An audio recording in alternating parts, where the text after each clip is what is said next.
Hello, प्रणाम मित्रों। आज मैं वीडियो बना रहा हूँ एक ऐसे सब्जेक्ट के ऊपर जिसकी बहुत आलोचना होने का डर है। लेकिन मैं तो एक आम आदमी हूँ, साधारण आदमी हूँ। कितनी आलोचना हो मुझे कोई फर्क पड़ने वाला नहीं है।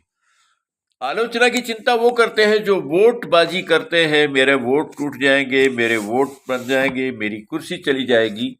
वो लोग चिंता करते हैं। मुझे कोई कुर्सी उर्सी की चिंता है ही नहीं, और ना मुझे वोटों की चिंता है, ना मुझे आलोचना की चिंता है।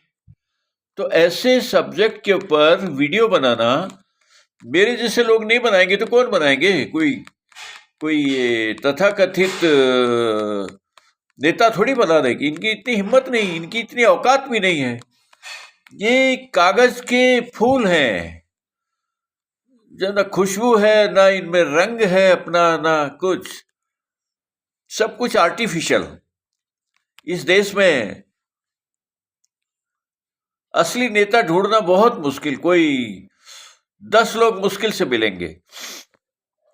अधिकतर कैसे है कि बने ठने रहना, पैसा बनाना, साधन संपन्न होना, ये खेल चल रहा है इनमें। म्यूजिकल चेयर होती है इनकी, वो हाउ टू अर्न मनी, ये एक ही गेम है। तो करने दो, जो इनको अच्छा लगे इनको करने दो। लेकिन ये धीरे धीरे ये प्रजाति समाप्ति की ओर जाएगी, क्योंकि अब आगे आगे ऐसी नेतागिरी आ रही है, ऐसी राजनीतिक परिस्थितियां आ रही हैं कि ऐसे नकली लोगों का टिकना मुश्किल। अब देखिए, एक हैदराबाद का जोकर आके क्या बोलता है कि मैंने मेरे भाई को रोका हुआ है, नहीं तो वो पता नहीं 15 मिनट दे दो तो वो पता नहीं क्या कर देगा।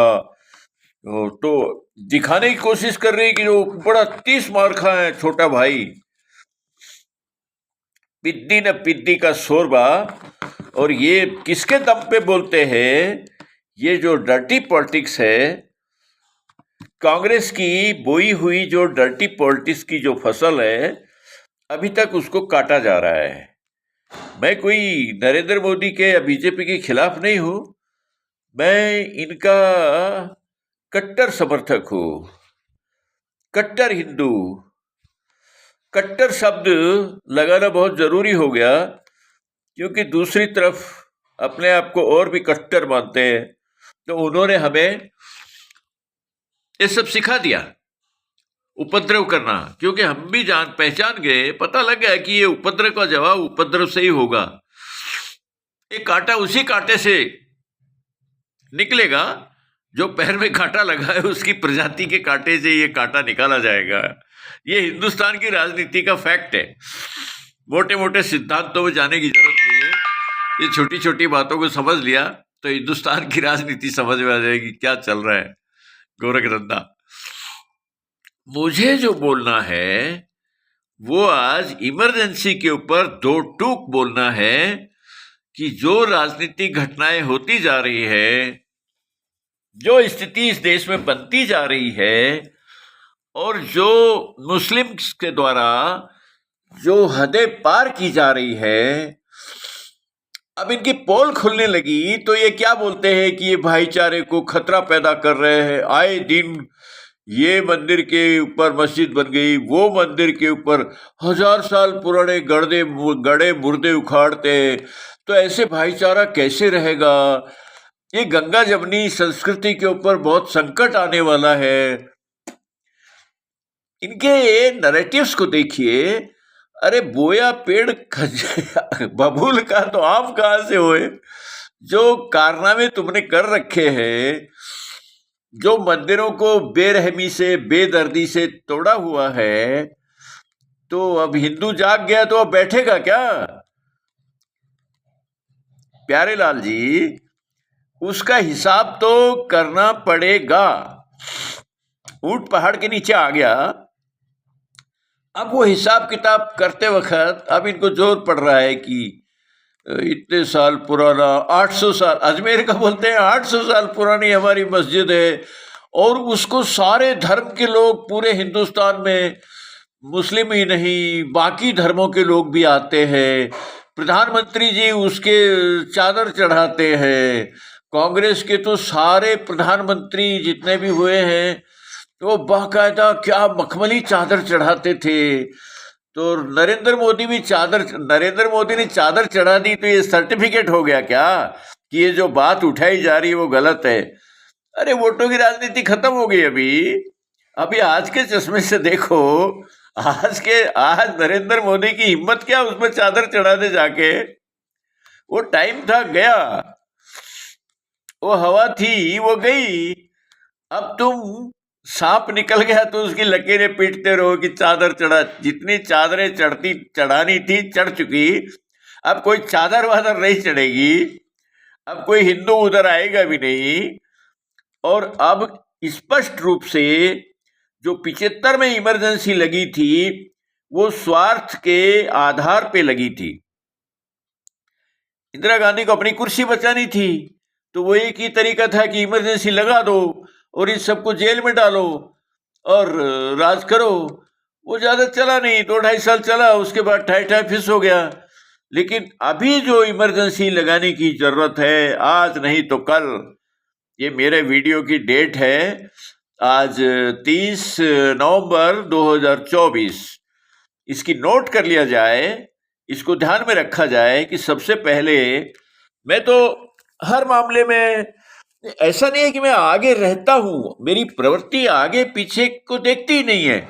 मुझे स्पष्ट दिखाई देता था 2010 में जब अन्ना आंदोलन चालू हुआ तो मुझे साफ दिख रहा था कि स्वामी आनंद भारती तेरे दोनों हाथों में लड्डू है। अन्ना कामयाब हुआ तो बीजेपी को फायदा, राष्ट्रवादी ताकतों को बल मिलेगा, और कामयाब हुआ तो लड्डू और फेल हुआ तो लड्डू।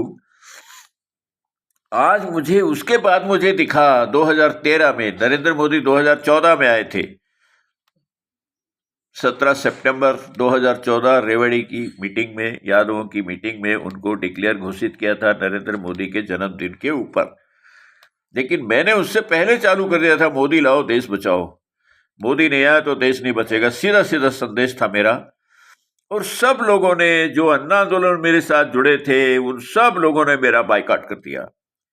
मैंने कहा बहुत बढ़िया, वेरी गुड।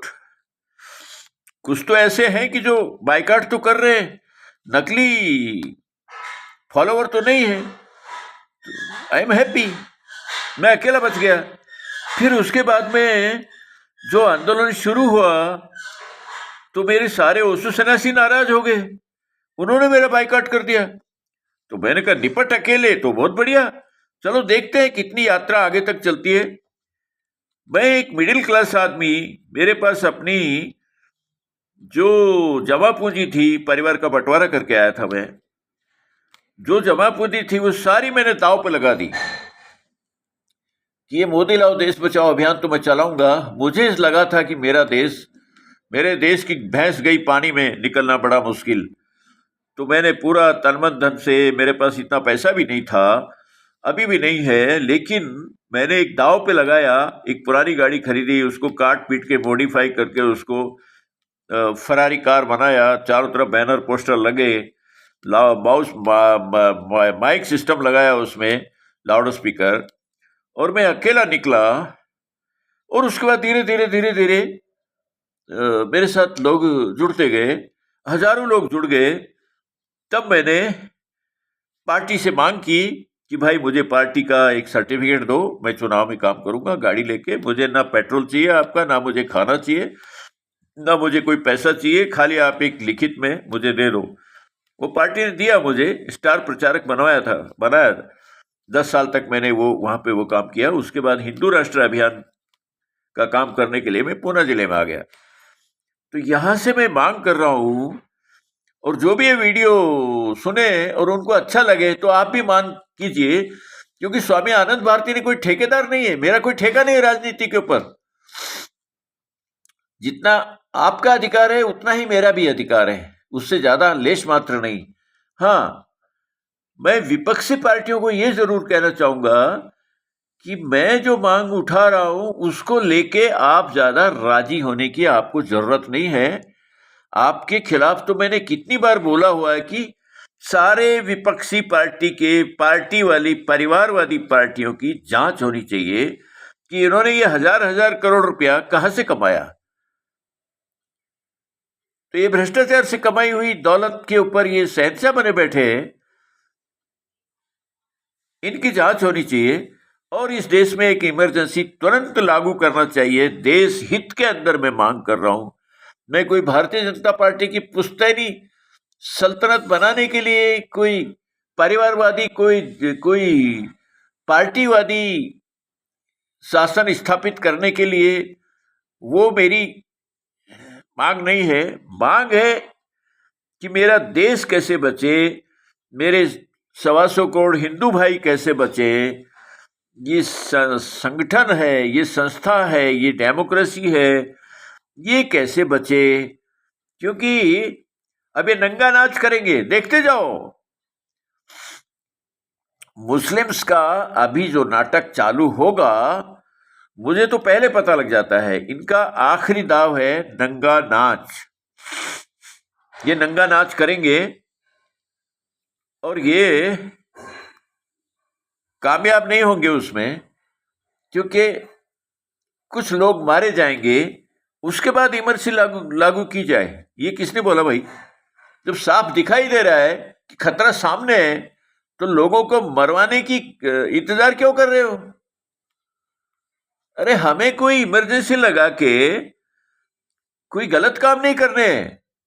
जो गलती दिखाई दे रही है, जो अतिवादी, आतंकवादी ये जो कर रहे हैं, उसको रोकने का काम संवैधानिक तरीके से क्या होना चाहिए वो बता रहा हूं मैं। ये संविधान विशेषज्ञ बैठे रहेंगे, ये तमाशबीन बन के बैठे रहेंगे। कुछ 100, 200, 500 लोग मरे तो इमरजेंसी लगाए तो उंगली ना उठेगी। अरे उंगली उठे या उंगली ना उठे, सेंसिटिव तरीके से देखो तो आपको दिखाई देगा। एक डर का चश्मा उतार दीजिए। ये डर कि दुनिया क्या कहेगी, विश्व मीडिया क्या कहेगा, ये मीडिया क्या कहेगा, ये परिवारवादी पार्टियों का संगठन क्या कहेगा, ये कुछ भी कहे, ये देश को और हिंदुओं को बचाने का काम इस वर्तमान सरकार का है। और इसको बेझिझक होके संवैधानिक तरीके से आप इमरजेंसी लगाइए और जो जो बीमारियां फैली हुई है उसका इलाज है इमरजेंसी। गवर्नमेंट संविधान के द्वारा लगाई हुई इमरजेंसी ही उसका इलाज है, और दूसरा कोई इलाज मुझे दूर दूर तक दिखाई नहीं दे रहा। जितना आप देर करेंगे उतना ही आवाज ये उठेगी कि बहुत देर कर दी हुजूर, आते आते कई हजार लोग मारे जाएंगे, तब तक बेगुनाह लोग मारे जाएंगे। इसलिए मैं मांग उठा रहा हूं, आपका भी मॉरल राइट है कि आप भी संवैधानिक तरीका लागू करने की मांग है। इमरजेंसी कोई कुर्सी बचाने के लिए नहीं है, दूसरे किसी काम के लिए नहीं है। इस हिंदू राष्ट्र, ये संसार में एक हिंदू राष्ट्र है, तो इसको बचाना हमारा फर्ज है कि नहीं है? हमारा फर्ज है। और मैं एक बात बताना चाहता हूं कि आम जनता ये सोचे बैठी है कि इतने हिंदू राष्ट्र के इतने पुरोधा हैं, इतने बड़े बड़े लोग हैं, उनको क्या दिखाई नहीं दे रहा? अरे उनको चिंता ही नहीं है, वो 100 करोड़ रुपया बना के निकल जाएंगे। जयराम जी की इंग्लैंड के अंदर इनकी एक सोसाइटी बनी हुई है, वहां पे इनके बाकायदा प्लॉट काटे हुए हैं, वहां जाके रहेंगे, 50 करोड़ का प्लॉट लेंगे, बाकी 50 करोड़ अपनी 7 पीढ़ियों में ये ऐश करेंगे। सैकड़ों करोड़ रुपया बना के कोई यहां इन मुल्लों से लड़ने के लिए रुकेगा नहीं। इनको इनकी अकल दुरुस्त की जाएगी कानून के द्वारा, और कोई रास्ता नहीं है। जितनी देर करेंगे उतना जनमानस को, इस देश को नुकसान होगा। देश की कमर तोड़ने का काम कर रहे हैं ये। जो देश को बचाएं, हिंदुओं को बचाएं, मारकाट को बचाएं, जो उन्नति, जो प्रोग्रेस हो रही है उसको बचाएं, और इमरजेंसी लगाया तो ये कानूनी तरीके से ये समझौते की टेबल पे आ जाएंगे। कोई ये 30 मार का नहीं है।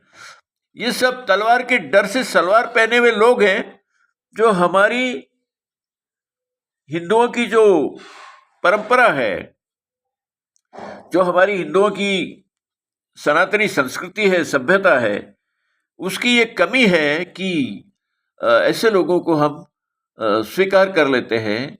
इनको इनकी भाषा में जवाब देना, इनको इनकी भाषा में जवाब देंगे तभी इनकी समझ में आएगी।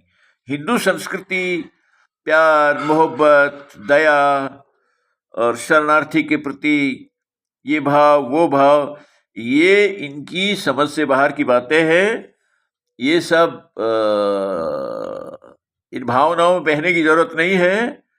इनको इनकी भाषा में जवाब दो तो इनको जल्दी समझ में आता है। Okay, see you, bye.